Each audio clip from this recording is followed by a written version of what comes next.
நம்ம ஊர்ல எல்லாமே இந்த சித்திரை மாசத்துல தீமிதி திருவிழா நடத்தி பார்த்திருப்பீங்க. பாரத கதை சொல்லியும் கேட்டிருப்பீங்க இல்லையா? கொஞ்ச நாள் இது நடக்கும் இல்லையா? அந்த 18 நாள் பாரதம் நடந்தது, பாரத கதையெல்லாம் சொற்பொழிவெல்லாம் ஆற்றுவாங்க. கடைசியா வந்து அரவானை வெட்டுவாங்க இல்லையா? பலி கொடுப்பாங்க இல்லையா? அந்த அரவான் யாருன்னு உங்களுக்கு தெரியுமா? அவரு ஏன் பலி கொடுத்தாங்க பாரத போர்லன்னு தெரியுமா?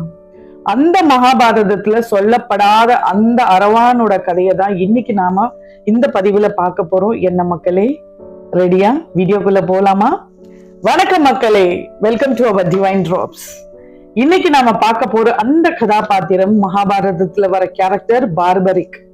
யார் இந்த பார்பரிக்?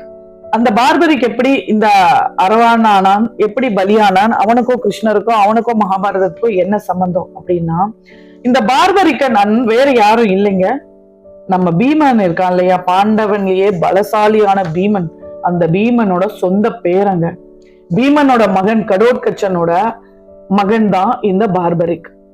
இந்த பார்பரிக் எப்படிப்பட்டவன்னா பயங்கரமான பலசாலி. அதாவது பலசாலியே அனுமனை போல பவனசுதன் பீமன், ஹனுமாருக்கு போல பீமனும் பலசாலி.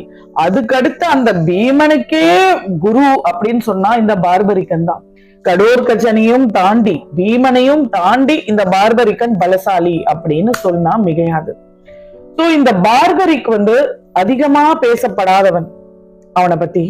சோ மகாபாரத யுத்தம் நடக்கும் போது இந்த பார்பரிக்க சந்திக்க போறார் கிருஷ்ணர். ஏன்னா கிருஷ்ணர் மட்டும் இல்லைன்னா இந்த யுத்தமே நடந்தும் இருக்காது, ஜெயிச்சும் இருக்க மாட்டாங்க இல்லையா? சோ கிருஷ்ணருக்கு எது எப்ப என்ன நடக்கும் தெரியும், ஏன்னா அவர் தான் திரிகாலதர்ஷி. சோ கிருஷ்ணர் பார்பரிக்கனை பார்க்க போறாரு. அப்ப பார்பரிக் பயங்கர எக்ஸைட்மெண்டோட, நான் அவன் கிட்ட ரொம்ப சக்தி வாய்ந்த 3 அம்புகள் இருந்தது. அந்த அம்புகள்ல அவன் ஒரு க்ஷண நேரத்துல அப்படியே மொத்த யுத்தத்தையும் முடிச்சிருவான். அவ்வளவு பவர்ஃபுல்லான ஒரு ஆளு. ஆனா அப்படிப்பட்ட ஆளை கிருஷ்ணர் எப்படி பலி கொடுத்தார் அப்படிங்கறதா இங்க கேள்வி. சொல்றேன் கேளுங்க, வீடியோவை ஸ்கிப் பண்ணாதீங்க. முதல் டைம் பாக்குறீங்களா? சப்ஸ்கிரைப் கண்டிப்பா பண்ணுங்க, ஓகேங்களா? சோ சப்ஸ்கிரைப் பண்ணிட்டு வீடியோவை பாருங்க. இப்ப என்ன நடக்குது அப்படின்னா, கிருஷ்ணர் கிட்ட அவன் சொல்றான், என்கிட்ட இந்த சக்தி வாய்ந்த 3 அம்புகள் இருக்கு கிருஷ்ணா, இதை வச்சு ஒரே நிமிஷத்துல மொத்த யுத்தத்தையும் நான் நிறுத்திடுவேன் அப்படின்னு சொல்றான். ஆனா இந்த பார்பரிக் கிட்ட ஒரு பலகீனமும் இருந்தது. என்ன அப்படின்னா, அவன் ஒரு இடத்துல ஒரு டீமோட இருக்க மாட்டான்.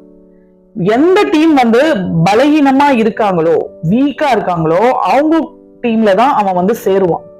சோ பாண்டவர்கள் இப்ப பலவீனமா இருக்காங்க, அதுக்கு அடுத்து கௌரவர்கள் பலவீனம் ஆகும் போது அங்க மாறிடுவான், திரும்ப அங்க இருந்து இங்க மாறிடுவான், இங்க அங்க மாறி கடைசி வரைக்கும் யுத்தத்தை நிறுத்த விடாம நடத்த வைக்கிற ஒரு திறமை அந்த பார்பரிக்கன் கிட்ட இருக்கு.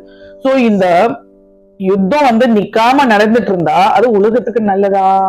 சோ கிருஷ்ணர் யோசிச்சுட்டு, பார்பரிக்கா, இந்த 3 அம்புகள் கதையெல்லாம் நீ விடு, எனக்கு அதை விட ஒரு முக்கியமான விஷயம் இருக்கு, உன்னால செய்ய முடியுமா அப்படின்னு சொல்லி கேக்குறாரு.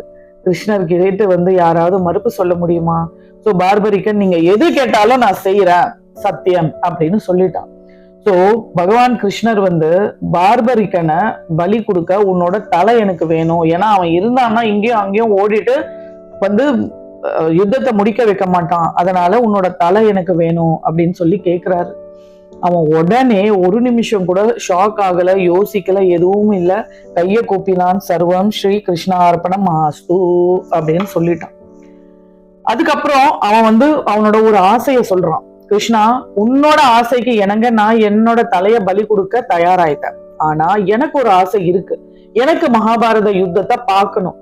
அதை நான் எப்படி பாக்குறது அப்படின்னு சொல்லும் போதுதான், நீங்க எல்லாரும் பார்த்திருப்பீங்க, திரௌபதி அம்மா கோவில்ல கழுத்து வரைக்கும் இருக்க ஒரு முண்டமான ஒரு சிலை, அரவானோட சிலை வச்சிருப்பாங்க. தலை மட்டும் இருக்காது, அது அந்த பாரத போர் அன்னைக்கு வச்சு எடுத்துருவாங்க இல்லையா? சோ இந்த தலைய பகவான் கரெக்டா குருஷேத்திரத்தோட ஆப்போசிட் சைடு மலை உச்சியில உட்கார வச்சிட்டார். அந்த மலை உச்சியில இருந்து அந்த பார்பரிக்கன் மகாபாரதத்தோட அத்தனை போர்களையும், அத்தனை 18 நாள் நடந்த போர்களையும் அவன் பார்த்தான் அப்படிங்கிறது கதை. சரிங்களா?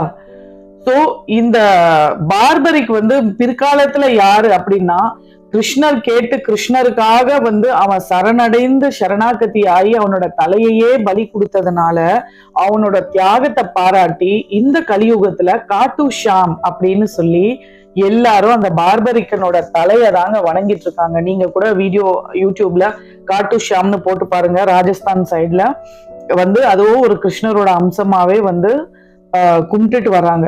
ஸோ இதுதாங்க இந்த பார்பரிக்கனோட கதை. கிருஷ்ணர்கிட்ட நாம சரணடைந்தோம் அப்படின்னா அவர் என்னைக்குமே நம்மளை கைவிட மாட்டார். ஸோ இந்த மகாபாரத கதையும் சரி, இந்த பார்பரிக்கன் கதையும் சரி, சரணாகதி அப்படிங்கிற ஒரு விஷயத்த, பகவத்கீதையும் சரி, சரணாகதின்ற விஷயத்த திரும்ப திரும்ப திரும்ப திரும்ப நம்மளுக்கு இன்சிஸ்ட் பண்ணிட்டே இருக்கும்.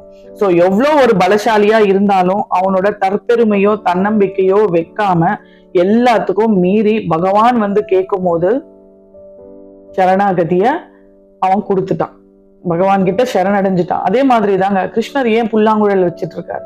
புல்லாங்குழல் எதனால ஆனது? மூங்கிலால ஆனது.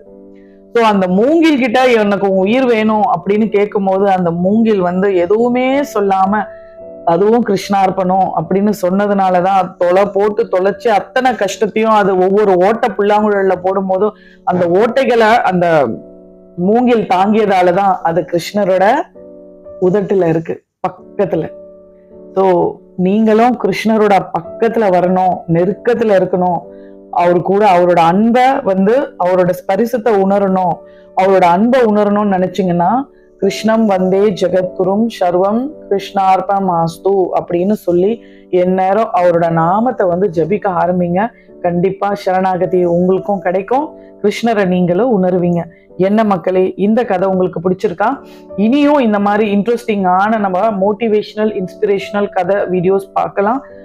அதுக்கு நீங்க கண்டிப்பா சேனலை சப்ஸ்கிரைப் பண்ணிருக்கணும், சரிங்களா? ஸோ இதுவரை சேனலை சப்ஸ்கிரைப் பண்ணாம இருந்தா சப்ஸ்கிரைப் பண்ணுங்க.